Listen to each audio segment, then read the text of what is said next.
অর্থ বিদ্যালয়ে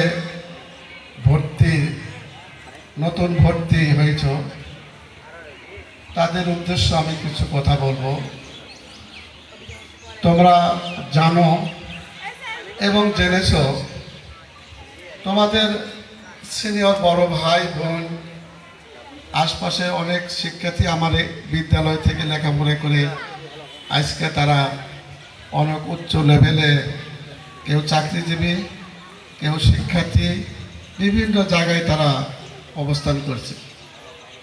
তোমরা তাদের মুখে শুনেছ অর্থ বিদ্যালয় পরিবেশ, পড়াশোনার অবস্থা, স্কুলের নিয়ম কানুন, তোমরা এগুলো শুনেছ এবং ক্লাস করবে তখন আরও দেখবে বড় ভাইরা কীভাবে চলাচল করে, ব্যবহার করে, আদব কায়দা। শিক্ষার মূল উদ্দেশ্য হচ্ছে একটা সুনাগরিক মানুষ হিসেবে গড়ে তোলা। শুধু একজন ভালো পড়ালেখা করলেই ভালো শিক্ষিত হয় না, লেখাপড়ার পাশাপাশি তাকে একটা আদর্শ মানুষ হিসেবে গড়ে উঠতে হবে, এই প্রত্যাশা করি।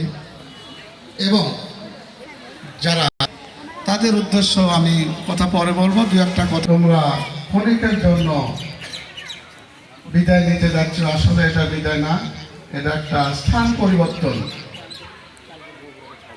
তোমরা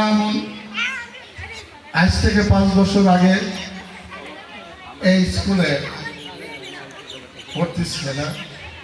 তোমাদের সাথে আমার প্লাস আমার শিক্ষক শিক্ষিকা বা আমার কমিটির সদস্য নানানভাবে তোমাদের আমরা শাসন করেছি। সেটা হচ্ছে তোমাদের ভালো মানুষ হওয়ার জন্য।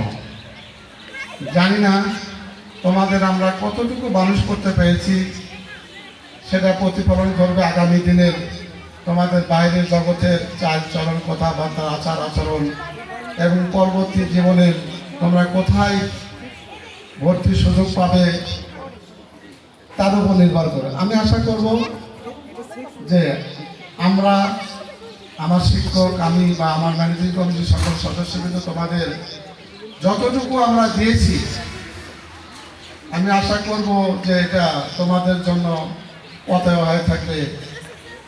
সুস্বাস্থ্য কামনা করে আপাতত আমার কথা শেষ করছি। ধন্যবাদ সবাইকে।